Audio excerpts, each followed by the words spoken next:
depois de anos fazendo documentário, trabalhando na publicidade, eu queria, né, já tinha feito curta de ficção, curta documentário, aquela coisa, e eu estava procurando um tema para fazer o meu primeiro longa-metragem, né? E é claro que assim, obviamente o universo tinha que ser aquele que me fascinava, que é essa história de violência, presídio, aquela coisa toda, né? Então eu tava atrás dessa história, dessa grande história. E eu acabei vendo o livro do William, né, do William da Silva Lima, né, o 400 contra 1, que era... li um monte, não foi só o 400 contra 1, li um monte, assim. Mas a grande diferença que o 400 contra 1 tinha para os outros relatos de ex-presidiários, né, que contavam essa história no presídio, violência, aquela coisa toda, tinha história que se passava nos anos 70, né, que era uma convivência intensa com os presos políticos durante a ditadura militar. E era uma história pouco comum, quer dizer, uma história única, né, para ser contada. Então, puta, agora achei, né? Assim, pô, é essa história que eu quero e é essa história que eu vou contar. E aí foi uma batalha para conseguir, porque não uma batalha para conseguir os direitos, porque na verdade foi bem tranquilo assim. Mas o William queria me conhecer, o William estava preso em Bangu 3 na época, né? Então foi toda assim, uma preparação para poder entrar, pedir autorização, ser levado até lá, falar com ele, né? Até a gente conseguir o direito, quer dizer, assinar o contrato definitivo para a gente poder adaptar o livro para o cinema.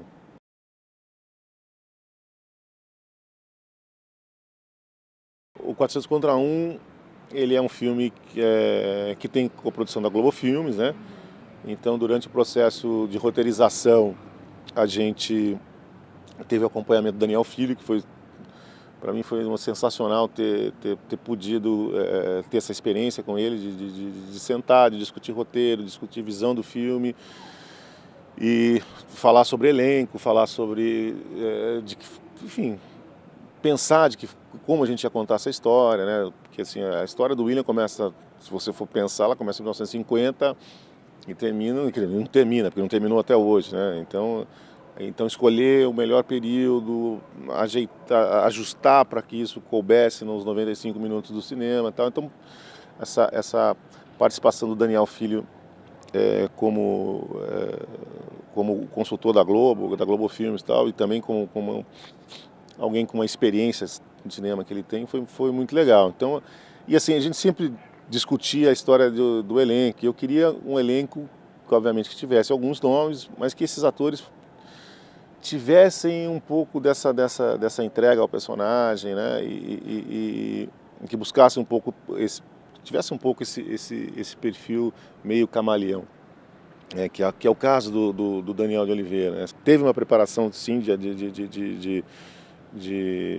dos atores. Eles ficaram 20 dias fazendo essa preparação na unidade do presídio agrícola do Paraná, porque eu tinha, durante todas as primeiras 4 semanas que a gente filmou em Curitiba, no presídio do AU, eu tinha 50, 60 figurantes que eram presos, que estavam cumprindo pena.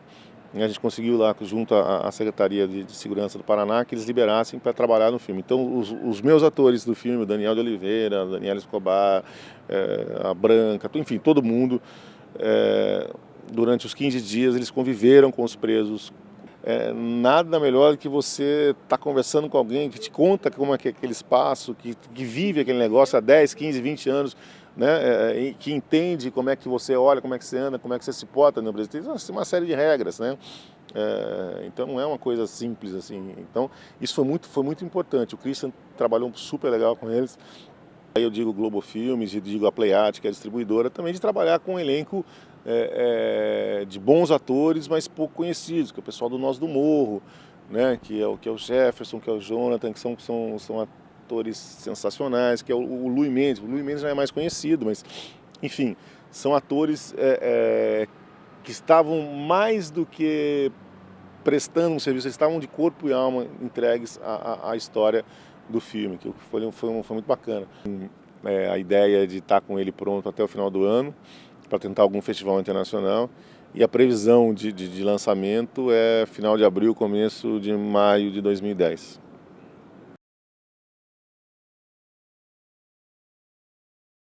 Nós terminamos de rodar o 400 contra 1, apesar de ainda estar em fase de finalização do filme, de montagem e pós-produção, tudo. Mas sempre tem aquela coisa, assim, porra, e a próxima história? Qual é a próxima história? O que nós vamos contar, né? Qual o desejo? Também deu aquele vaziozão e agora, né? Assim, porque assim, a gente tem a possibilidade, existe a minha vontade também de continuar com uma segunda fase do 400 contra 1, que, como eu te disse, a história do William, a história do William, a história do Comando Vermelho e a história do crime organizado não para no começo dos anos 80, né? A gente vai até hoje. Então estava de novo procurando outras histórias, novas histórias, e aí novamente eu li o livro da Gabriela Leite. Confesso que eu comprei à tarde aqui na Livraria da Vila, no dia seguinte, na hora do almoço, eu já tinha terminado de ler. Isso porque eu dormi, né? E achei assim também de novo uma história muito legal, muito interessante, cheia de nuances para ser explorada, uma personagem muito forte, né? E uma história muito bacana para ser contada. E aí eu fui atrás da Gabriela para a gente poder também adaptar a biografia dela para o cinema, que foi muito mais legal também, que ela topou, né?